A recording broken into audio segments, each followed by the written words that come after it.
समान अध्ययन GK GS के अंतर्गत जैसा कि आप सभी देख रहे हैं, पिछले काफ़ी दिनों से हम लोग 6 सब्जेक्ट को लगातार रिवाइज कर रहे हैं और महा रिवीजन कर रहे हैं 6 सब्जेक्ट का।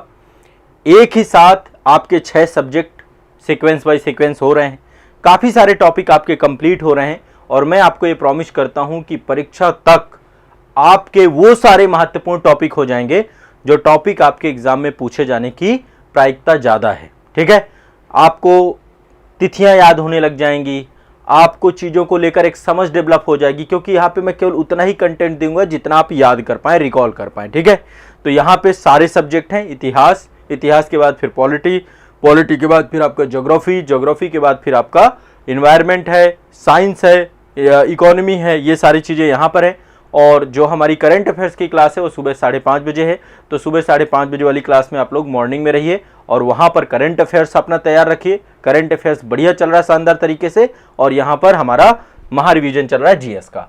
तो आज के टॉपिक के अंतर्गत पहले हम इतिहास का टॉपिक लेते हैं। आप लोग देख रहे होंगे पीछे काफ़ी लोग यहाँ पर बैठे हुए हैं।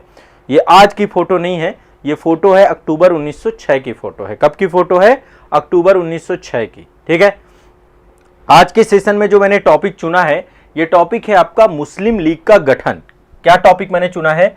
मुस्लिम लीग का गठन। तो आज जो है मुस्लिम लीग से जुड़े हुए कुछ एग्जाम से जुड़े हुए फैक्ट हम पढ़ेंगे। देखिए, मैंने इससे पहले जो है आपको बंगाल विभाजन पढ़ाया, फिर स्वदेशी मूवमेंट पढ़ाया, इसके बाद 1905 में जो अधिवेशन हुआ कांग्रेस का, बनारस अधिवेशन, फिर 1906 का आपका दादा भाई नेरोजी के नेतृत्व में जो है आपका कलकत्ता अधिवेशन हुआ था, और वहीं से सूरत फूट का बीज पड़ चुका था। यहां तक हमारा डिस्कशन हो गया था। 1906 में ही एक बड़ी घटना होती है, मुस्लिम लीग का गठन हो जाता है। अब इससे कई सारे क्वेश्चन आते हैं कि भाई मुस्लिम लीग का गठन किसके नेतृत्व में हुआ। ठीक है, क्या क्या इसका पूरा का पूरा जो है अल्टीमेट गोल था, कैसे जो है मुस्लिम लीग बनी, और बाद में आपको पता है कि देश के विभाजन में एक बहुत बड़ी भूमिका मुस्लिम लीग की रहती है। तो आप सभी लोग इत्मीनान से इसको पढ़िएगा। एक बार सेशन को सभी लोग लाइक कर दीजिए। ठीक है, जितने भी बच्चे आते हैं सेशन को एक बार लाइक जरूर कर दिया करिए, और यदि आप शेयर कर देंगे तो ये सब तक पहुंच जाएगा। उन सब तक जिनको ज़रूरत है ऐसे सेशन की, सब तक चीज़ों को पहुंचाने की रिस्पॉन्सिबिलिटी आपकी है। ठीक है, तो चलिए अब क्लास शुरू करते हैं। देखो, मुस्लिम लीग के नेतृत्व को लेकर के कई सारे नाम आते हैं। एक नाम आता है आगा खां का। ठीक है, एक नाम आता है आपका नवाब सलीमुल्लाह खान का। ठीक है, अब ये 2-3 नाम आपके जो हैं इनको एक बार ध्यान से समझिएगा। दरअसल अक्टूबर 1906 में आगा खां के नेतृत्व में मुसलमानों ने शिमला में एक प्रतिनिधि मंडलों का एक केंद्रीय मुस्लिम सभा बनाने का विचार प्रस्तुत किया। दरअसल शिमला में क्या हुआ, एक प्रतिनिधि मंडल जाकर के मिला और उस प्रतिनिधि मंडल ने कहा कि एक मुसलमानों के लिए भी क्या होना चाहिए, एक जो है केंद्रीय मुस्लिम सभा होनी चाहिए, और उसका उद्देश्य यही था कि मुसलमानों के हितों का संरक्षण किया जाए। क्योंकि अब इस समय आपको पता है बंगाल विभाजन में सांप्रदायिकता की नींव डाली जा चुकी थी, और उसके बाद स्वदेशी मूवमेंट हुआ, और फिर इसके बाद ही जो है भारत में एक तरीके से अंग्रेजों का ही एक मंशा रही कि कैसे न कैसे करके इनको भी एक ऐसा मंच मिले जिस मंच से मुसलमानों के मुद्दे उठें और देश में फिर से सांप्रदायिक खाइयां बढ़ जाए। ठीक है, तो 1906 में आगा खां के नेतृत्व में मुसलमानों के एक शिमला में प्रतिनिधिमंडल मिला और केंद्रीय मुस्लिम सभा बनाने का एक जो है उसका विचार रहा। उद्देश्य यही है कि मुसलमानों का हितों का संरक्षण किया जा सके। ठीक है, और इसके बाद जो है इसी बात के विचार करने के लिए ढाका में अखिल भारतीय मुस्लिम शैक्षणिक सम्मेलन बुलाया गया। ठीक है, पहले कहां पे मिले थे? शिमला में एक प्रतिनिधि मंडल, और उनके द्वारा बोला गया केंद्रीय मुस्लिम सभा बने। उसी बात को विचार में रखने के लिए, उसी बात को बनाने के लिए ढाका में एक और आपका सम्मेलन हुआ जिसको हम बोलते हैं अखिल भारतीय मुस्लिम शैक्षिक सम्मेलन, all India Mohammedans educational conference हुई। और दिसंबर 1906 में इसी सम्मेलन की स्वागत समिति के अध्यक्ष तथा राजनीतिक बैठकों के संयोजक थे नवाब सलीमुल्लाह खान। तो नवाब सलीमुल्लाह खान का नाम कहां पे आ रहा है? वो लीड कर रहे थे इस सम्मेलन को, अखिल भारतीय मुस्लिम शैक्षणिक सम्मेलन। इसके लीड कौन कर रहे थे? इसके अध्यक्ष कौन थे? नवाब सलीमुल्लाह खान। ठीक है, तो इसी समय एक प्रस्ताव प्रस्तुत किया जाता है कि अखिल भारतीय मुस्लिम लीग का गठन किया जाए। ठीक है, तो ये ढाका में चूंकि कॉन्फ्रेंस हो रही थी और दिसंबर 1906 की घटना है। देखिए, अक्टूबर 1906 में जो मैंने आपको बताया, यहां पर नाम आता है आपका आगा खां का। अभी आगा खां का नाम यहाँ पे भी रहेगा। सबसे पहले इनके द्वारा जो है बात कही गई अक्टूबर 1906 में। इसके बाद दिसंबर 1906 में जो है सलीमुल्लाह खां की अध्यक्षता में जो है आपका जो कॉन्फ्रेंस चल रही थी, उसी में जो है डिस्कशन हुआ कि मुस्लिम लीग के गठन को किया जाए। तो यहाँ पे दो नाम है, आगा खां और सलीमुल्लाह खां, ठीक है, ध्यान रखिएगा। अब क्या हुआ, यहां पे एक चीज और ध्यान रखिएगा, मुस्लिम लीग का मुख्यालय बनाया गया लखनऊ में। मुस्लिम लीग बना भी गई, स्वीकार कर ली गई 1906 में, इसीलिए मुस्लिम लीग के गठन की बात हम करते हैं। तो एक 56 सदस्यीय स्थायी समिति का चयन किया गया और उसमें जो है उस समिति को ही एक तरीके से आगे चल के यही मुस्लिम लीग का रूप लेकर के बनती है और इसके जो मुख्यालय बनाया गया लखनऊ में। तो ये भी ध्यान रखिएगा, मुस्लिम लीग का जो प्रारंभिक लखनऊ में, इसका लखनऊ उत्तर प्रदेश में इसका मुख्यालय बनाया गया मुस्लिम लीग का, ठीक है, ध्यान रखिएगा इस बात को सभी लोग। हाँ, अभी आते हैं उनके बारे में भी बात करते हैं, ठीक है। मोहसिन उल मुल्क और वकारुल मुल्क को संयुक्त रूप से इस संगठन का सचिव नियुक्त किया गया, ठीक है। एक कमेटी बनाई गई, 56 सदस्यीय समिति बनाई गई और यह अस्थायी समिति थी और इसमें दो नाम और आते हैं, एक आता है मोहसिन उल मुल्क और दूसरा आता है वकारुल मुल्क। इनको संयुक्त रूप से इस संगठन का सचिव नियुक्त किया गया। लखनऊ में मुस्लिम लीग का मुख्यालय बनाया गया और आगा खां को इसका पहला अध्यक्ष बनाया गया। आगा खां क्या थे, आगा खां पहले अध्यक्ष बन गए, प्रथम अध्यक्ष। जैसे कांग्रेस के पहले अध्यक्ष जो आपके थे, है ना, WC बनर्जी थे ना, पहले अध्यक्ष बन गए। तो देखिए, विचार तो आगा खां के थ्रू आया था, फिर नवाब सलीमुल्लाह के द्वारा प्रपोजल आया गया और फिर 56 सदस्यीय स्थायी समिति का चयन किया गया। मोहसिन उल मुल्क और वकारुल मुल्क को इसका एक ज्वाइंट सेक्रेटरी बनाया गया, संगठन का सचिव बनाया गया और इसके बाद आगा खां को इसका अध्यक्ष बना दिया गया। उद्देश्य क्या था, देखिए इसके अल्टीमेट गोल क्या थे, 3 गोल थे इसके। पहली बात, पहला गोल था ब्रिटिश सरकार के प्रति मुसलमानों में निष्ठा बढ़ाना कि ब्रिटिश सरकार अच्छी है, पहला उद्देश्य ये था। दूसरा उद्देश्य था लीग के अन्य उद्देश्यों को दुष्प्रभावित बिना अन्य संप्रदायों के प्रति कटुता की भावना को रोकना। जैसे कि लाइक आप देख रहे हैं, सांप्रदायिकता का बीज अंग्रेज लगातार डालते जा रहे थे, हिंदू मुस्लिम के बीच में खाइयां बढ़ रही थी, अन्य धर्मों के बीच में भी खाइयां बढ़ रही थी। तो जो एक मन में गलत धारणा का विकास हो रहा है उसको भी रोकना, मतलब सांप्रदायिकता ना बढ़े, एक उद्देश्य ये भी था, ठीक है, लीग का। लेकिन एक उद्देश्य भी था कि ब्रिटिश सरकार के प्रति मुसलमानों की निष्ठा बढ़ाना। अगला जो है, मुसलमानों को राजनीतिक अधिकार मिले और उनका विस्तार किया जाए, यह भी एक इसका जो है उद्देश्य था, ठीक है। अब इस तरीके से 1906 में, दिसंबर 1906 में यह संस्था जो है अपने रूप में आ जाती है। आने के बाद 1907 में इसका पहला सम्मेलन होता है कराची में। कराची में पहला जो है मुस्लिम लीग का सम्मेलन होता है। कब होता है, कराची में 1907 में कराची में सम्मेलन होता है, ठीक है, वार्षिक अधिवेशन होता है। और जो है इसके अलावा जो है मुसलमानों के लिए आगे चल के 1908 में अमृतसर में सम्मेलन होता है जिसमें पृथक निर्वाचक मंडल की मांग की गई, ठीक है। आपको पता है 1909 में मार्ले मिंटो सुधार आया था, उससे पहले ही मुस्लिम लीग के द्वारा जो है पृथक निर्वाचक मंडल की मांग की गई और इस मांग के परिणाम स्वरूप ही 1909 में आपको पता है मार्ले मिंटो सुधारों में उनको यह प्रदान भी कर दिया गया। अंग्रेज तो तैयार ही बैठे थे, ठीक है।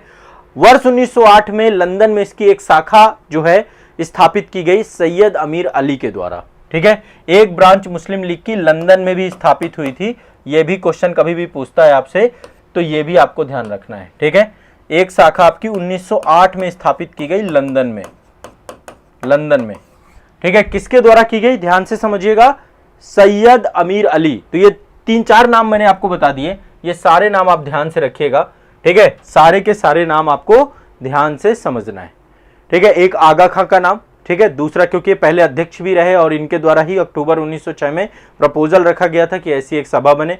फिर इसके बाद जब आपका मैंने बताया कि अखिल भारतीय मुस्लिम शैक्षणिक सम्मेलन हुआ, उसमें नवाब सलीमुल्लाह खान के द्वारा इसका प्रपोजल रखा गया।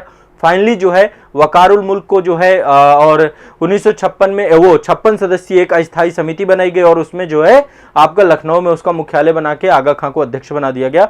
फिर यही आपकी मुस्लिम लीग बन गई। तो ये आपका मुस्लिम लीग से जुड़ी हुई जो इंपॉर्टेंट बातें हैं। मुस्लिम लीग की स्थापना को लेकर के क्वेश्चन पूछे किसने किया।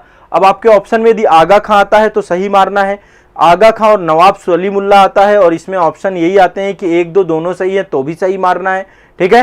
तो ये आपको ध्यान रखना है। नवाब सलीमुल्लाह आता है तो भी सही है, ठीक है। एटलीस्ट आपको ऑप्शन देखना है कि ऑप्शन में क्या क्या चीजें पूछी जा रही हैं, जो ऑप्शन में पूछी जाए उसी के हिसाब से आपको अपने उत्तर को देना है वहां पे। क्लियर है सभी को? हाँ, ये ध्यान रखिएगा, क्लियर है सभी को, कोई दिक्कत नहीं है ना, सिंपल सा है, इसमें बहुत ज्यादा टेंशन लेने की जरूरत नहीं है, बहुत सिंपल सा है, ठीक है। चलिए आगे बढ़ते हैं। नेक्स्ट आगे, जैसा कि आप सभी जानते हैं, अगला सब्जेक्ट ये थे आगा खां। आप देख पा रहे हैं ये आगा खां थे जो मुस्लिम लीग के पहले अध्यक्ष थे। आगे चलते हैं भारतीय संविधान में पॉलिटी को लेकर। देखिए मैंने आपको भाग पहले याद कराए थे, इस समय कुछ महत्वपूर्ण आर्टिकल याद करा रहा हूं। तो कुछ आर्टिकल अभी हमने पहले पढ़े, 2 सेशन में काफी आर्टिकल पढ़ाए थे, कल भी मैंने आपको आर्टिकल पढ़ाया था। आज जो है आर्टिकल को आगे बढ़ाते हैं और यहां पे मैं आपको ज्यादा नहीं 3-4 आर्टिकल याद कराऊंगा। 4 आर्टिकल भी आपके याद हो गए। देखो थोड़ा थोड़ा याद करोगे तो फिर आपको कोई दिक्कत नहीं होगी रिकॉल करने में चीजों को, और एग्जाम ओरिएंटेड आर्टिकल आपको याद कराऊंगा, ठीक है। चलिए शुरू करते हैं। आर्टिकल आप लोग लिखते भी जाइएगा साथ में। देखिए आज मैं आपको आर्टिकल 330, आर्टिकल 331, आर्टिकल 332 और आर्टिकल 333, 4 आर्टिकल ये वाले आप याद कर लो। इनमें से कुछ आर्टिकल जो है आपके क्या हो चुके हैं, 105वें संविधान संशोधन के तहत जो है उनको हटा भी दिया गया है, ठीक है। जैसे अभी महिला आरक्षण विधेयक भी जो आपका आया है ना, वो आर्टिकल 330A शायद उसमें जोड़ा जाएगा, ठीक है। आर्टिकल 330 क्या है, ये क्वेश्चन आते हैं, मतलब ये तय मानिए एक क्वेश्चन ये पॉलिटी में पूछा जाता है, ठीक है। मैच द फॉलोइंग क्वेश्चन आ जाता है, कैसे भी आ जाता है, तो आपको काम करेगा। ये पहली बात आपका लोकसभा से जुड़ा है, ठीक है। अभी मैं इसको बहुत सिंपली आपको याद कराने जा रहा हूं। यहां पे जो मैं पढ़ाऊंगा वो आपको याद होना चाहिए बस। 331 भी लोकसभा से जुड़ा है, ये राज्य विधानमंडल से जुड़ा हुआ है आपका, ठीक है। इसको हम क्या लिखें, स्टेट असेंबली लिख देते हैं, है ना, स्टेट असेंबली लिख देते हैं, ऐसे लिख देता हूं, ठीक है, राज्य विधानमंडल। और ये आपका 333 भी स्टेट असेंबली से जुड़ा है, ठीक है। अब 330 क्या है, 330 है लोकसभा में अनुसूचित जाति और अनुसूचित जनजातियों के सीटों के आवंटन के लिए, ठीक है। SC एंड ST सीटों का आवंटन। अब जैसे ये देखेंगे कि अच्छा आवंटन यहां पे किया गया है और लोकसभा में अभी आपको पता है महिलाओं को भी 33% आरक्षण दिया जा रहा है। जो महिलाओं के लिए आरक्षण की बात थी, 128वां संविधान संशोधन अभी आया था, वो संसद के दोनों सदनों से पारित हो गया, अब वो राज्य विधानमंडलों में गया है। संविधान संशोधन की प्रक्रिया में आपने देखा होगा कि संविधान संशोधन में 2 प्रकार से संविधान संशोधन होता है, एक उपस्थित और मतदान करने वालों का 2/3 बहुमत, प्लस दूसरा उपस्थित और मतदान करने वालों का 2/3 बहुमत, ठीक है। और साथ में आपका जो है राज्यों के विधानमंडल, आधे से अधिक राज्यों के विधानमंडलों का बहुमत। तो ये थोड़ा सा कठोर प्रक्रिया है, और चूंकि महिलाओं का जो आरक्षण है ये मामला राज्य विधानमंडलों से भी जुड़ा हुआ है, वहां पर भी 33% आरक्षण देना है, तो अभी राज्यों में जाएगा, वहां के आधे से अधिक विधानमंडलों के द्वारा अनुमोदित कर दिया जाएगा। इसके बाद जो है वो प्रेसिडेंट ऑफ इंडिया के पास जाएगा, राष्ट्रपति के साइन के साथ ही वो बिल जो है एक्ट में आपका कन्वर्ट हो जाएगा। अभी पर्याप्त टाइम है, देखो अब उसके लिए भी वो वैसे भी परसीमन के बाद लागू होना है, तो अभी आपका जो है ये मान के चलिए, तो ये आपका पारित ही है बिल। और यहीं पर एक आर्टिकल 330A आपका शायद जुड़ जाएगा, तो SC और ST सीटों का आवंटन किया गया आपका, ठीक है, लोकसभा में। अच्छा 332 को भी याद कर लो, राज्य विधानमंडलों में SC एंड ST के सीटों का आवंटन। ये 2 आर्टिकल तो याद कर लो, ठीक है, मुझे नहीं लगता आज के बाद आप कभी भूलोगे। 2 आर्टिकल याद कर लो आप, सिंपल सा, राज्य लोकसभा में SC और ST के सीटों का आवंटन, और राज्य विधानसभाओं में आर्टिकल 332, 330 और 332, ये दोनों आपको याद हो जाने चाहिए, ठीक है ना। अभी 333 बेटा बताया नहीं मैंने, अभी मैं बता रहा हूं ना, पहले तो 330 और 332 पढ़ो, ठीक है। अब 300 ये वाले जो है ना आपके 104वें संविधान संशोधन अधिनियम द्वारा निष्प्रभावी हो गए हैं। कौन सा, 331, 333, लेकिन रफली जानना तो चाहिए। 331 आपका लोकसभा से जुड़ा हुआ है, ठीक है, ये मैंने आपको लिखा ही था, लोकसभा से जुड़ा हुआ है, और 333 आपका स्टेट असेंबली से। ये था आपका एंग्लो इंडियन कम्युनिटी के आरक्षण से, एंग्लो इंडियन का आरक्षण। एंग्लो इंडियन यदि सदन में यहां पे 2 सीटें थी आपकी, तो ये आपका 2019 में आया था 104वां संविधान संशोधन अधिनियम, संविधान संशोधन अधिनियम। उसमें इनको तो बढ़ा दिया गया, 10 साल का टेन्योर बढ़ा दिया गया 330 और 332 को, लेकिन 331 को खत्म कर दिया गया। अब एंग्लो इंडियन कम्युनिटी के लिए कोई भी आरक्षण नहीं है, कोई भी संविधान के लोकसभा में प्रतिनिधित्व नहीं है। 332 क्या था? स्टेट असेंबली में एंग्लो इंडियन, ठीक है, एंग्लो इंडियन का आरक्षण या आवंटन, एक सीट थी यहां पे, ठीक है, एंग्लो इंडियन से जुड़ी हुई थी आपकी 333। अब मुझे बताओ क्या ये चारों आर्टिकल क्लियर हैं आपको? ये 4 आर्टिकल हैं, बहुत सिंपली हैं, कई बार क्वेश्चन पूछता है। 333 भी नहीं रहा, ये भी 104वां संविधान संशोधन से 2019 में आया था एक्ट, ये निष्प्रभावी हो गया है, ठीक है। तो ये दोनों निष्प्रभावी हैं आपके, 104वें से 331 और 333 निष्प्रभावी है, लेकिन फिर भी आपसे पूछा जाता है तो आप इसको पूछ सकते हैं। अब ये दोनों आरक्षण आपके खत्म कर दिए गए। बताएं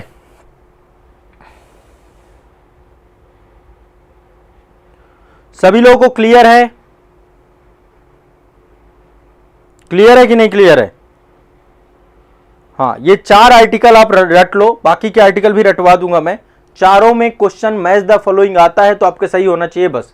333 लोकसभा एससी और एसटी के सीटों का आवंटन भूलना नहीं चाहिए। 332 राज्य विधानसभा एससी और सीटों का आवंटन, और 331 आपका एंग्लो इंडियन कम्युनिटी का आरक्षण। अब एक चीज और ध्यान रखिएगा, यहां पे एक बात और सिखा देता हूं। जब कभी भी आपसे एससी और एसटी को लेकर कोई मेंस में क्वेश्चन पूछा जाता है तो आप ये दोनों आर्टिकल का भी जिक्र कर सकते हैं वहां पे, 333 का, 330 का। लाइक अभी जैसे मणिपुर हिंसा हुई थी, तो मणिपुर हिंसा से जुड़े हुए कोई भी क्वेश्चन यदि ऐसे बनते हैं तो अनुसूचित जनजातियों को लेकर के विशेष प्रावधान एक इन दोनों आर्टिकल्स में भी है, ठीक है। तो क्वेश्चन पूछ सकता है क्या, कैसे नहीं पूछ सकता, पूछेगा, ठीक है। अब बाकी के आर्टिकल्स कल करेंगे नेक्स्ट क्लास में, वो रेगुलर हमारा जैसा कि चल रहा है वैसा चलता रहेगा, ठीक है जी। आगे चलते हैं भाई। अब इस समय मैं आपको बहुत शानदार चीज पढ़ा रहा हूं, खदानें बहुत सारी पढ़ाई हैं, अयस्क पढ़ाए हैं, जैसे लौ अयस्क के बारे में चर्चा हुई थी। कल हमारी चर्चा जिंक के बारे में हुई थी, है ना, कल हमने जिंक के बारे में चर्चा किया था। आज एक और जो है धातु के बारे में चर्चा करेंगे, और ये धातु है चांदी। आज के सेशन में हमारी चर्चा होगी चांदी की, चांदी को लेकर के कुछ इंपॉर्टेंट फैक्ट हम आपको पढ़ाएंगे। ये आप देख रहे हैं, ये खान जो है आपकी चांदी की खान है, और भारत में भी चांदी की खानें हैं, चांदी निकाली जाती है। वैसे बहुत कम है चांदी भारत में, चांदी समझ रहे हैं ना, ठीक है। इसका फॉर्मूला होता है Ag, वही सोना चांदी वाला चांदी, ठीक है। तो चांदी की खानें भी हैं भारत में। राजस्थान में जावर की खान का नाम आपने सुना होगा। ये आप जो फोटो देख रहे हैं ये जावर की खान है। थोड़ा सा मैं और दिखाता हूं, ये आप देख पा रहे हैं, ये देखिए जावर की खान, चांदी ही चांदी है। और मैंने आपको बताया था कोई भी धातु है वो पत्थरों के साथ मिश्रित अवस्था में पाई जाती है और बाद में इसका निष्कर्षण करना होता है, ठीक है। तो यहां से चांदी निकाली जाती है, ठीक है। लगभग 700 टन चांदी हर वर्ष जो है जावर की खानों से निकलती है, ठीक है। तो चांदी सामान्यतः जो है कई सारी जो है धातुओं के साथ मिश्रित रूप से पाई जाती है। जहां पे तांबा पाया जाता है वहां से भी चांदी निकल सकती है, जहां पे जस्ता पाया जाता है वहां से भी चांदी निकल सकती है, जहां पे सीसा पाया जाता है वहां से भी चांदी निकल सकती है, जहां पे सोना पाया जाता है वहां से भी चांदी निकल सकती है। मतलब ऐसा नहीं कि चांदी जो है मिश्रित शिलाओं में पाई जाती है, बाद में अलग अलग कर लिया जाता है इसको, ठीक है। भारत में चांदी का सर्वाधिक उत्पादन कहां पे होता है? राजस्थान में। ध्यान रखिएगा, चांदी का सर्वाधिक उत्पादन होता है राजस्थान में। एक तो ये याद कर लीजिए, सबसे ज्यादा कहां होती है चांदी? राजस्थान में। नंबर 1 है राजस्थान। नंबर 2 पे कौन सा है? कर्नाटक। कर्नाटक दूसरे नंबर पे है। देखो राजस्थान में तांबा भी पाया जाता है, खेतड़ी से तांबा बहुत पाया जाता है, लेकिन यहाँ पे उदयपुर वाला क्षेत्र है जो आपका उदयपुर, वहां पर है आपकी जावर की खानें, वो ज्यादा आपकी बहुत फेमस है आपकी, ठीक है। तो राजस्थान सबसे ज्यादा चांदी का उत्पादन राजस्थान से, दूसरे नंबर पे आपका कर्नाटक है, ठीक है। अब भंडार सबसे ज्यादा कहां है, चांदी कहां कहां पर है भारत में? एक तो राजस्थान में 87% तो राजस्थान के पास चांदी है। अब सोचो सबसे ज्यादा चांदी कहां पे है? राजस्थान में। दूसरे नंबर पे आप देखेंगे तो आपका है, दूसरे नंबर पे झारखंड में भी चांदी है, झारखंड में भी चांदी है। पहले जो मैंने बताया था उत्पादन बताया था कि सबसे ज्यादा उत्पादन राजस्थान से होता है, फिर कर्नाटक से होता है, लेकिन इंडियन मिनरल ईयरबुक 2020 के आंकड़ों के अनुसार जो है दूसरे नंबर पे आपका झारखंड है। यहाँ पे टोटल 5% चांदी है, टोटल चांदी का। फिर आपका आंध्र प्रदेश है, ये क्रम लिख लीजिएगा। ये भंडार की दृष्टिकोण से, भंडार में, ठीक है, आंध्र प्रदेश है। आंध्र प्रदेश के चांदी की बात करें तो आंध्र प्रदेश में टोटल 3% चांदी है, और इसके बाद आपका कर्नाटक का नंबर आता है चौथे नंबर का, यहाँ पे 2% चांदी है। तो उत्पादन में राजस्थान और कर्नाटक है, और भंडारण में राजस्थान, फिर झारखंड, फिर आंध्र प्रदेश, फिर कर्नाटक है। ठीक है, ये ध्यान रखिएगा, ये 2 फैक्ट आपको यहाँ पे क्लियर रखने चांदी को लेकर के। ठीक है, चांदी इसके अलावा मध्य प्रदेश, उत्तराखंड, उड़ीसा, मेघालय, सिक्किम, तमिलनाडु में भी थोड़ा बहुत मौजूद है, मतलब जहां पर भी अन्य धातुएं पाई जाती हैं वहां पर चांदी देखने को मिलती है। तो जावर की खान याद रखिएगा। ठीक है, कभी भी क्वेश्चन आता है खानों का भी, मैच द फॉलोइंग पूछ लेता है। कर्नाटक में एक तो कोलार की खान है जहां से सोना निकलता है। केजीएफ देखिए ना आपने, कोलार माइन के ऊपर ही है। केजीएफ का फुल फॉर्म भी शायद यही है ना, कोलार माइंस करके ही उसका फुल फॉर्म है। और हट्टी की खाने हैं, वहाँ पे जो है आपका धारवाड़ क्रम की चट्टानें, सिमोगा, हट्टी, ये सब चीज़ें। तो चांदी को लेकर के यदि कोई क्वेश्चन आता है, लगभग इतने से ही कुछ ना कुछ पूछता है, तो आपको आइडिया रहेगा। कल मैंने जस्ता बताया था, अभी मैं कुछ और प्रमुख आपके लोहा बता चुका हूँ आपको, है ना। चलिए आगे चलते हैं इन्वायरमेंट के टॉपिक पे। इन्वायरमेंट पे देखो, मैंने पिछले काफ़ी टाइम से मैंने आपको जैव विविधता वाली विषय वस्तु पे चर्चा की है। मैंने आपको पिछले सेशन में भी जैव विविधता के बारे में बताया था कि जैव विविधता क्या है, जैव विविधता को किस रूप से परिभाषित किया जा सकता है। तो मैंने कल आपको काफ़ी सारी चीज़ें डिस्कस की थी जैव विविधता को लेकर के। अब बात करते हैं, इससे भी क्वेश्चन आता है, खासकर यूपीएससी में क्वेश्चन बन जाता है, और वो कथन कारण वाला क्वेश्चन भी इससे बनता है कि जैव विविधता कहाँ पे कितनी पाई जाती है ना। ध्रुवों में ज़्यादा जैव विविधता होती है या फिर उष्णकटिबंधीय प्रदेशों में ज़्यादा जैव विविधता होती है। देखिए, जैव विविधता को यदि हम पृथ्वी में अक्षांशों के दृष्टिकोण से देखें तो हर जगह पर एक जैसी जैव विविधता नहीं पाई जाएगी। ठीक है, अलग अलग जैव विविधताएं पाई जाती हैं, कहीं पर ज्यादा होगी, कहीं पर कम होगी। तो जैव विविधता हर जगह एक जैसे नहीं होती है। उच्चावच का प्रभाव पड़ता है, इसमें जलवायु का प्रभाव पड़ता है, मृदा का प्रभाव पड़ता है, तापमान का प्रभाव पड़ता है, आर्द्रता का प्रभाव पड़ता है। कई सारे कारकों पर निर्भर होती है आपकी जैव विविधता, है ना। जैव विविधता आपके कई सारे कारकों पर निर्भर होती है। सबसे ज्यादा जैव विविधता इस क्षेत्र में पाई जाती है, ये आप कहें उष्णकटिबंधीय क्षेत्र। यहां पर देखिए, ये विषुवत रेखा है, तो यहां पे सबसे ज्यादा वर्षा होती है। ठीक है, यहां पर सबसे ज्यादा तापमान होता है। तो ये वाला जो क्षेत्र है ना, यहाँ पे बायोमास भी बहुत ज्यादा होता है, पेड़ भी बहुत लंबे लंबे होते हैं आपके। ठीक है, और जो जीव जंतु होते हैं वो भी यहाँ पर बहुत बड़ी मात्रा में पाए जाते हैं।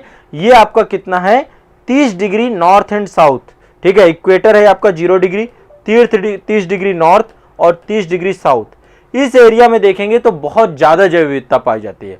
अच्छा, यदि क्वेश्चन ये पूछ ले कि 30 डिग्री से 30 डिग्री पे ज्यादा ऊपर जैसे जैसे जाएंगे जैव विविधता घटती जाएगी, तो 30 डिग्री नॉर्थ की जगह पे यदि ये पूछ ले कि जैव विविधता 10 डिग्री नॉर्थ पे ज्यादा होगी, तो इसका ऑप्शन क्या सही होगा, 10 डिग्री नॉर्थ। क्यों? जैसे जैसे 0 डिग्री के पास जैसे जैसे जाएंगे जैव विविधता बढ़ती चली जाएगी। ठीक है, बायोमास, जैव मास बढ़ता चला जाएगा। तो ये एक आपको ध्यान रखना है क्वेश्चन। सर्वाधिक जैव विविधता उष्णकटिबंधीय वर्षा वनों में पाई जाती है, और यहां पे वर्ष भर वर्षा होती है, यहां पर सर्वाधिक जैव विविधता पाई जाती है। ठीक है, तो एक बहुत सिंपल सा क्वेश्चन है, इसको आपको ध्यान रखना है। कोई भी क्वेश्चन आता है, जैव विविधता जैसे ही हम ध्रुवों की ओर जाएंगे वैसे ही कम होने लग जाएगी। ठीक है, तो ये या तो ये क्वेश्चन पूरे ध्रुवों से विषुवत रेखा की ओर आने पर जैव विविधता बढ़ती है, कथन सही है। विषुवत रेखा से ध्रुवों की तरफ जाने पर जैव विविधता घटती है, कथन सही है। ठीक है, तो आपको ये थोड़ा सा अर्जरसन रीजनिंग वगैरह में आपके कथन कारण में क्वेश्चन पूछ लेता है, तो आपको आइडिया रखना चाहिए। ठीक है, अच्छा, 30 डिग्री नॉर्थ और 30 डिग्री साउथ के बीच में तो जैव विविधता पाई जाती है, लेकिन 10 डिग्री नॉर्थ और 10 डिग्री साउथ में सर्वाधिक जैव विविधता पाई जाती है। सबसे ज्यादा जैव विविधता कहां पाई जाती है, 10 डिग्री नॉर्थ। ये तो आप जानते हैं ना, अक्षांश देशांतर तो आपने पढ़ा ही होगा। अब मैं मतलब आपको अक्षांश देशांतर यहाँ पे नहीं पढ़ाने वाला, वो किसी अलग सेशन में एक बार डिस्कस कर लेंगे। यहाँ पे तो मैं आपको रफली चीजें बता रहा हूँ। ठीक है, तो जो है 10 डिग्री आपके उत्तरी अक्षांश और 10 डिग्री दक्षिणी अक्षांश में जो है आपकी जैव विविधता पाई जाती है।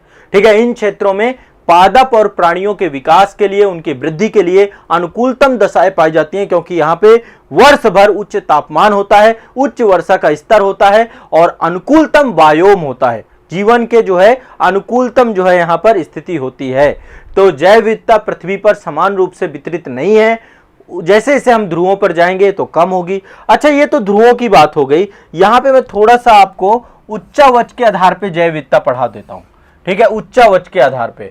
उच्चावच समझ रहे हैं ना, जैसे मान लीजिए किसी पर्वतीय क्षेत्र में जाते हैं तो जैसे से हम पर्वतीय क्षेत्र में ऊपर की तरफ जाएंगे क्या जैव विविधता कम होगी?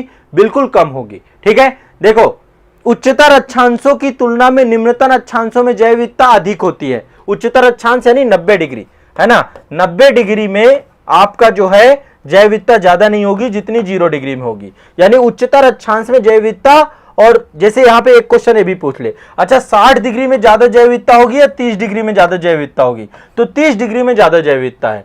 30 डिग्री में ज्यादा जैव विविधता होगी कि 20 डिग्री में ज्यादा होगी? तो 20 डिग्री में ज्यादा होगी। जैसे जैसे हम 0 डिग्री की तरफ आते हैं जैव विविधता बढ़ती है। अब यदि हम उच्चावच की बात करें, ठीक है, यह भी ध्यान रखिएगा, पर्वतीय क्षेत्रों में, है ना, पर्वतीय क्षेत्रों में यहां से जैसे मान लीजिए हमने चलना प्रारंभ किया तो ऊपर यहां पे चोटियां हैं, यह है चोटी, पीक है आपकी, ठीक है, ये पीक है, ध्यान रखिएगा। और ये आपकी घाटी वाला क्षेत्र है। मान लीजिए कोई पहाड़ है, घाटी है, तो घाटी वाले क्षेत्र में जैव विविधता ज्यादा होगी। जब वो कभी आप किसी पर्वतीय क्षेत्र में बढ़ेंगे ऊपर की तरफ तो आप पाएंगे कि यहां पर जैव विविधता ज्यादा है, पेड़ पौधे ज्यादा है ना। और जैसे से ऊपर बढ़ेंगे तो सर्टेन टाइम के बाद 4000 मीटर के ऊपर, 4000 मीटर के ऊपर तो आपको बर्फ ही बर्फ मिलेगी। यहाँ पे बर्फ मिलेगी, यहाँ पे ना तो कोई वनस्पति ना तो कोई जीव जंतु, कोई नहीं रहता है, बर्फ ही बर्फ मिलती है। ठीक है, और बाकी 4000 तक में जैसे जैसे ऊपर जाएंगे धीरे धीरे आपका बायोमास कम होता जाएगा, जैव विविधता कम होती जाएगी। तो दूसरा, जब हम पर्वतों में जो है घाटियों से चोटी की तरफ जाते हैं, घाटी से चोटी की तरफ जाते हैं तो क्या होती है? जैव विविधता घटती जाती है। कुछ इसी तरीके से 0 डिग्री से 90 तरफ जाने पर जैव विविधता क्या होती है? कम होती है। वैसे ही घाटी से चोटी की तरफ जाने पर भी जैव विविधता कम होती है। क्लियर है सभी को? ठीक है, तो ऊपर कैसी पाई जाएगी? निम्न जैव विविधता। यहां कैसे पाई जाएगी? उच्च जैव विविधता। इतना क्लियर हो गया? ये बहुत सिंपल सा है, कभी भी क्वेश्चन आता है तो आप कर लो जाओगे।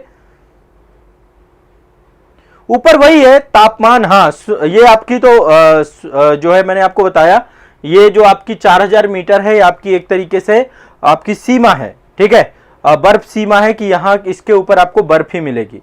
ठीक है, तो ये आपको ध्यान रखना है, बहुत सिंपल सा है। पर्वतीय क्षेत्रों में भी जो घाटी वाले क्षेत्र हैं निम्न जैव विविधता, यहाँ पे उच्च जैव विविधता होगी, और बर्फ वाले क्षेत्र में निम्न जैव विविधता होगी।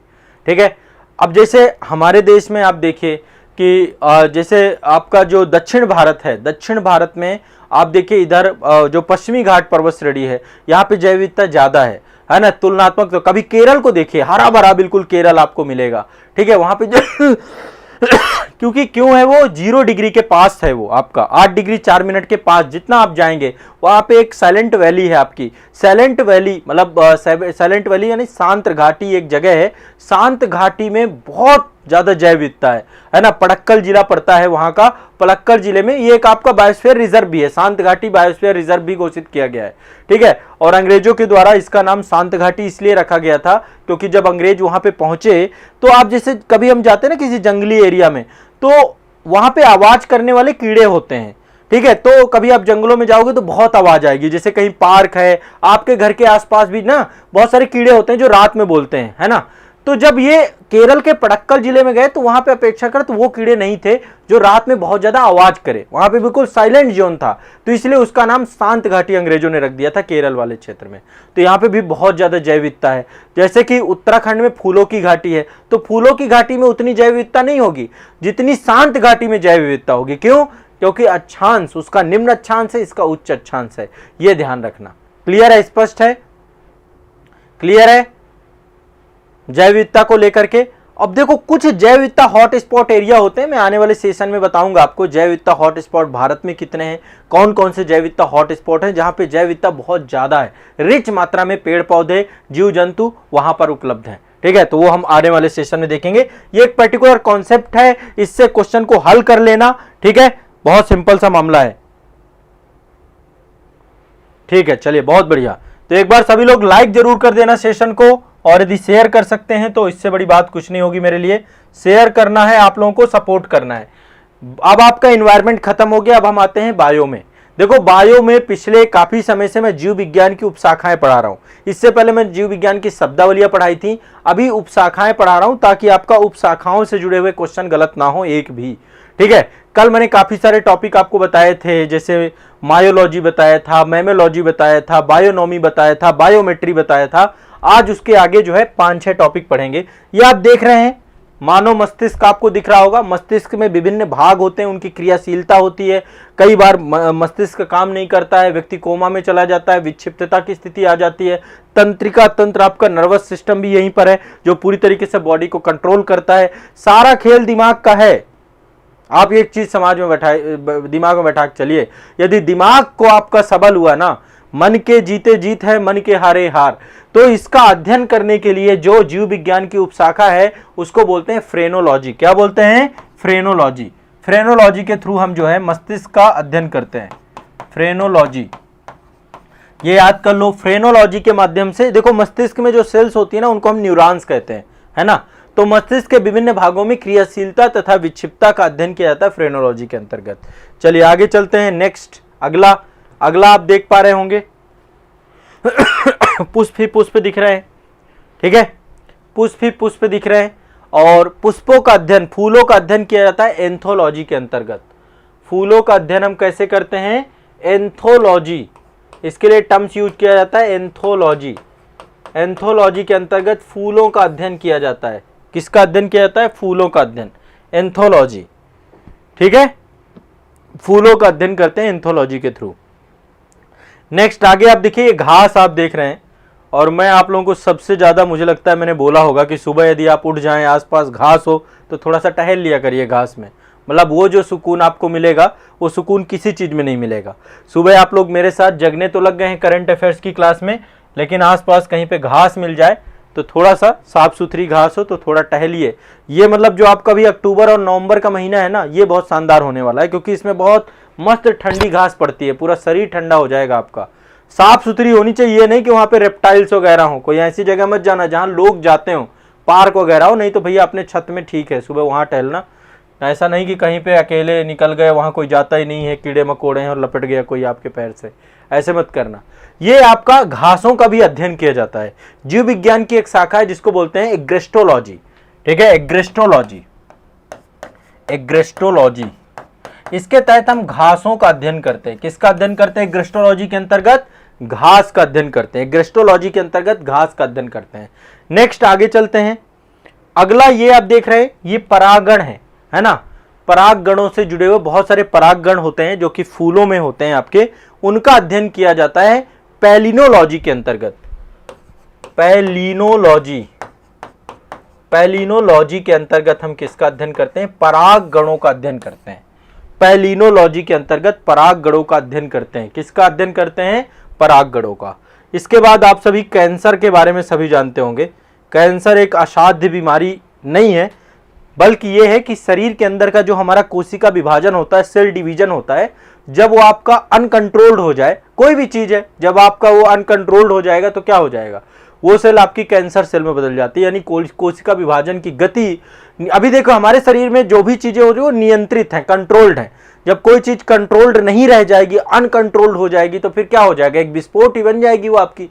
कोशिका विभाजन की गति यदि आपकी अनियंत्रित हो जाए तो सोचो क्या होगा, शरीर का कोई हिस्सा बढ़ने लग जाएगा, कुछ हो जाएगा। तो इसके लिए जो इसका अध्ययन किया जाता है उसको बोलते हैं ऑन्कोलॉजी। क्या बोलते हैं? ऑन्कोलॉजी। ऑन्कोलॉजी के थ्रू कैंसर कैंसर तथा संबंधित ट्यूमर का अध्ययन किया जाता है। कई बार शरीर का कुछ हिस्सा बड़ा हो जाता है ना, कहीं कहीं गांठ पड़ जाती है, कहीं ना कहीं पे पेट में गांठ पड़ गई, कहीं भी गांठ पड़ गई, तो वो ऑन्कोलॉजी के अंतर्गत उसका अध्ययन करते हैं। और फिर बाद में डॉक्टर देखते भी हैं कि कहीं ऐसा तो नहीं कि इसमें कैंसर सेल हो, कुछ ऐसा हो। फिर इसके लिए जो है कीमोथेरेपी होती है, कीमोथेरेपी के थ्रू जो है कैंसर सेल्स को मारा जाता है, वो अलग है। ठीक है, चलो आगे चलते हैं। नेक्स्ट आप देखते बहुत सारे बच्चे पैदा होते हैं, किसी का ओंठ कटा होता है, कभी किसी के हाथ अंगुलियां आधी कटी होती हैं, है ना। मतलब पूरे शरीर के, मतलब शरीर का विकास पूरी तरीके से नहीं होता है, तो इसका भी अध्ययन करते हैं। इसको करते हैं हम टेरेटोलॉजी के अंतर्गत। क्या शब्द इसके लिए यूज किया जाता है? टेरेटोलॉजी। टेरेटोलॉजी के अंतर्गत जो शारीरिक अविकास होता है, और जंतुओं में होता है ये, कई बार जो है एक जो है शरीर का जो है हिस्सा जुड़ा रहता है, बहुत सारी चीजें होती है। टेरेटोलॉजी, टेरेटोलॉजी के अंतर्गत क्या होता है? शारीरिक विकास में आने वाली असमानताओं का अध्ययन किया जाता है। शारीरिक विकास में आने वाली असमानताओं का अध्ययन करते हैं हम लोग, ठीक है। तो ये आपको ध्यान रखना है। तो आज इतना ही रखेंगे इस वाले टॉपिक में, बायो वाले टॉपिक में।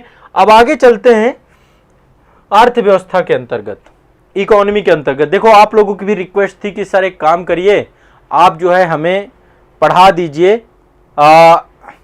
पंचवर्षीय योजनाएं। 12 पंचवर्षीय योजनाएं हैं, तो 12 पंचवर्षीय योजनाओं से क्वेश्चन पूछे जाते हैं, तो आप पंचवर्षीय योजनाएं पढ़ा दीजिए। तो भैया अभी देखो पंचवर्षीय योजनाएं 12वीं तक आई हैं, 12वीं के बाद तो अब नीति आयोग के द्वारा भी योजनाएं लेकर के आई गई हैं, लेकिन वो योजनाएं पंचवर्षीय योजनाएं जैसी नहीं है।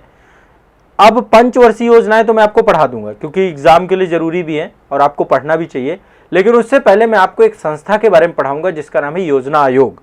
अब योजना आयोग नहीं रहा। 2014 में जब प्रधानमंत्री नरेंद्र मोदी जी का पहला भाषण था लाल किले के प्राचीर में, तब उन्होंने कहा था कि योजना आयोग को अब हम नया रूप देंगे और योजना आयोग का नाम जो है चेंज करके नीति आयोग कर दिया गया था। तो वर्तमान में अब नीति आयोग है, लेकिन 2015 से पहले ये संस्था आपके अस्तित्व में थी, ठीक है। और ये भारत सरकार की प्रमुख स्वतंत्र संस्थाओं में से एक रही और इसने भारत के विकास के क्रम को बढ़ाया, ऐसा नहीं है, इसने भी बहुत योगदान रहा प्लानिंग कमीशन का। तो 15 मार्च 1950 को केंद्रीय मंत्रिमंडल के प्रस्ताव के द्वारा ये बनी थी। पहले तो डेट याद कर लीजिएगा, प्लानिंग कमीशन के बारे में आपको पता होना चाहिए। 15 मार्च, कभी भी नीति आयोग आपको लिखना है, इसके बाद मैं नीति आयोग भी डिटेल में पढ़ाऊंगा, फिर पंचवर्षीय योजनाएं भी आपको पढ़ा दूंगा, ठीक है। लेकिन पहले एक बार नीति आयोग के बारे से पहले, क्योंकि नीति आयोग का कभी भी आंसर राइटिंग करोगे तो प्लानिंग कमीशन उसके बैकग्राउंड में है, आप उसको जानना ही पड़ेगा आपको। तो भारत में योजना आयोग के संबंध में कोई संवैधानिक प्रावधान नहीं है, ये मंत्रिमंडलीय प्रावधान है, मतलब मंत्रिमंडल के द्वारा, ना तो इसके लिए कोई कानून बनाया गया है, ठीक है, ना तो इसके लिए कोई कानून बनाया गया। देखो यहाँ पे कुछ शब्द मैं लिख रहा हूं, एक शब्द आता है आपका गैर संवैधानिक, संवैधानिक, ठीक है। उससे पहले एक शब्द और आता है आपका, इसको बोलते हैं हम लोग संवैधानिक। संवैधानिक मतलब संविधान के अंतर्गत कोई संस्था यदि बनी है तो उसको हम संवैधानिक कहते हैं, और यदि कोई संस्था संविधान के अंतर्गत नहीं है, संविधान के बाहर है, तो उसको हम गैर संवैधानिक कहते हैं। ऐसे एक शब्द आता है वैधानिक। वैधानिक यानी कोई यदि संस्था कानून के तहत बनाई जाए तो उसको वैधानिक या विधिक संस्था कहते हैं। कुछ ऐसी भी होती हैं जो गैर वैधानिक होती हैं। गैर वैधानिक यानी उनके लिए कानून, ना तो देखो उनके लिए संविधान में प्रावधान है और ना तो उनके लिए कोई कानून बनाया गया है, तो ऐसी संस्था गैर वैधानिक या गैर विधिक संस्था कहते हैं। योजना आयोग उनमें से एक संस्था है, इसको मंत्रिमंडल के प्रपोजल के तहत बनाया गया। वर्तमान में नीति आयोग भी मंत्रिमंडल के प्रस्ताव द्वारा ही पारित किया गया है, ठीक है। तो ये आपको एक रफली आइडिया होना चाहिए। 15 मार्च 1950 को केंद्रीय मंत्रिमंडल द्वारा एक प्रस्ताव पारित किया गया और योजना आयोग की स्थापना की गई, ठीक है। मुख्य कार्य क्या था? भारत में नियोजन की गति को देना। नियोजन मतलब एक नियोजित अर्थव्यवस्था लेकर के चलना, और इसके द्वारा पंचवर्षीय योजनाएं बनाई गई और उन पंचवर्षीय योजनाओं को इंप्लीमेंट करने के लिए काम किया गया, ठीक है। इसकी अध्यक्षता पदेन अध्यक्ष इसके भी प्रधानमंत्री होते थे। अध्यक्ष कौन होते थे? प्रधानमंत्री, ठीक है। एक उपाध्यक्ष भी होते थे। जब अभी जो इसके सबसे लास्ट अध्यक्ष थे मोन्टेक सिंह अहलूवालिया थे, है ना, लास्ट ये थे आपके, अंतिम उपाध्यक्ष यही थे, और इसके बाद ही फिर योजना आयोग खत्म हो गई है। और मुझे पता है उस समय जो है गरीबी को लेकर के एक डेटा आया था जिसमें बोला गया कि भाई 33 रुपये यदि कोई शहर में रहता है और 33 रुपये उसके मतलब वो एक योजना आयोग की कमेटी थी उसके द्वारा गरीबी का मापन किया गया था, तो काफ़ी ज़्यादा क्रिटिसाइज भी किया गया था। तो मोन्टेक सिंह अहलूवालिया जो है आपके अंतिम थे। तो आयोग में एक तो प्रधानमंत्री पदेन होता, आज नीति आयोग में भी आपके प्रधानमंत्री पदेन है, नीति आयोग में भी उपाध्यक्ष होता है, इसमें भी एक उपाध्यक्ष थे, और मुख्य कार्यकार जो है उपाध्यक्ष ही आपका मुख्य रूप से देखता है, ठीक है। तो मोन्टेक सिंह अहलूवालिया थे, बाद में इन्होंने इस्तीफा दे दिया था, और इसके बाद जो है इसमें कई सारे योजना आयोग में कैबिनेट मंत्रियों के स्थायी सदस्य भी होते थे, उद्योगपति, वैज्ञानिक और सामान्य प्रशासन जैसे विभिन्न क्षेत्रों के विशेषज्ञ भी होते थे। एक विशेषज्ञ पैनल भी इसमें बनाया गया था। तो आप सभी को बस ये याद रखना है, 2-3 चीजें, ज्यादा इसमें नहीं देखना है। इसमें जो योजनाएं बनती थी अप टू डाउन बनती थी, मतलब ऊपर योजनाएं बना दी गई फिर नीचे लागू कर दी गई।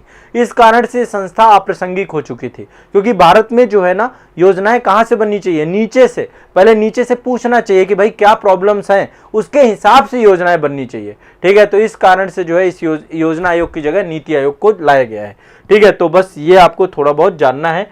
ये आपका योजना भवन होता था, अभी आपका नीति भवन हो चुका है। अब आपका ये पूरी संस्था का रंग रूप स्वरूप पहले योजना आयोग से नीति आयोग में कन्वर्ट हो गया है।